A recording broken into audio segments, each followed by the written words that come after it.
ज्योतिबा डोंगराचे आध्यात्मिक आणि नैसर्गिक वैभव पुन्हा जपण्यासाठी दख्खन केदारण्य या महत्त्वाकांक्षी प्रकल्पाला सुरुवात झाली आहे। राष्ट्रीय महामार्गाच्या कामात बाधित झालेल्या मोठ्या आणि जुन्या वृक्षांचं शास्त्रोक्त पद्धतीने पुनर्रोपण करण्यात येत असून या प्रकल्पाअंतर्गत तब्बल 2000 वृक्षांना नवजीवन दिलं जाणार आहे।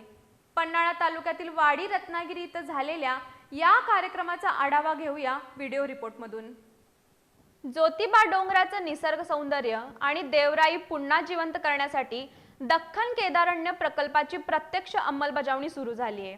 राष्ट्रीय महामार्गाच्या कामात अडथळा ठरणारी 20 ते 100 वर्षापूर्वीची मोठी झाडं तोडण्याऐवजी मुळासकट काढून त्यांचं पुनर्रोपण करण्यात येते।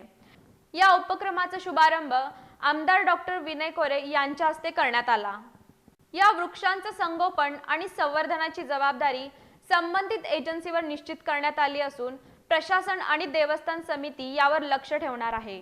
या उपक्रमांमुळे ज्योतिबा डोंगर परिसराचे नैसर्गिक सौंदर्य, पावित्र्य आणि पर्यावरणीय समतोल अधिक वृद्धिंगत होणार आहे।